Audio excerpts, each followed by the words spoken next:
Hey everyone, it's Neon Polygons, and I'm here with a look at the Optimus Prime PlayStation Transformer. This is a pretty cool item that was released in 2015. To be honest with you, it's, very well detailed, but very difficult to actually transform. The instructions are all in Japanese. It's officially licensed by PlayStation itself, and it really stays true to the mold of the original PSX. As you can see in the back, it has like the AV outputs.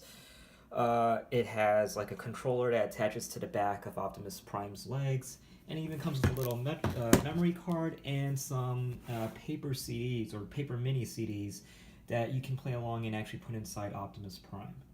Opening the package up, you'll probably see a lot of reviewers talking about this toy, how difficult it is to turn him into a PlayStation and vice versa. And I'm not gonna lie to you, it is no joke.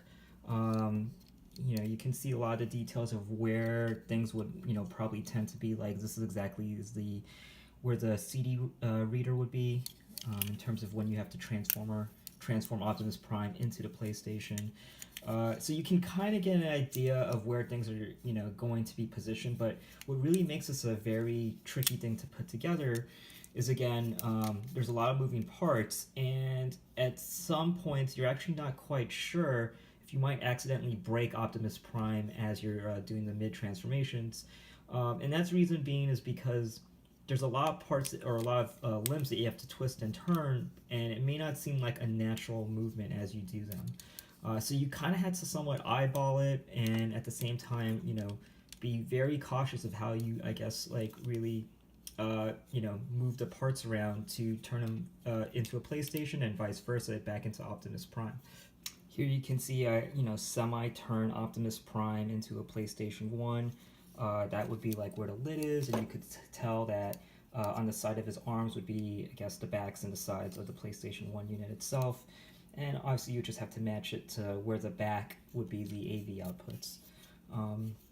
So yeah, it's a really cool figure. I'd say it would look great in any game room, and in fact in, I guess, anyone's PlayStation 1 collection. It's definitely a very unique item that not a lot of people really quite know about.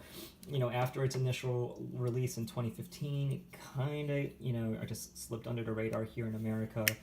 But, this along with the Sega Genesis Mega Drive version of the Decepticons, I would have to say this is one really cool must-have item. Even the level of detail in the accessories is really cool. As you can see, here's like the little PlayStation memory card that you insert in the back of Optimus Prime's leg over here.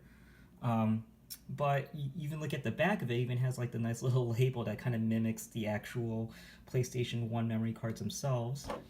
And even the PlayStation controller itself is a really nice replica, with the shoulder buttons and the back of the controller even matching up.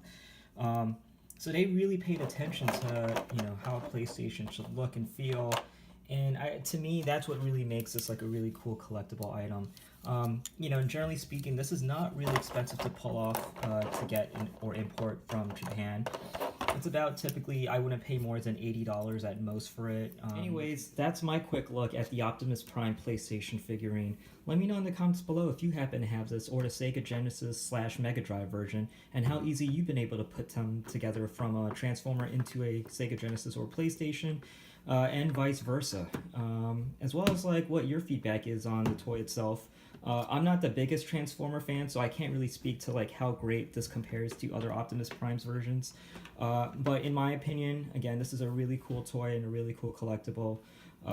And you can't go wrong. Right now, the price is great for it, and I give like nothing but high regards and a high recommendation to pick this one up.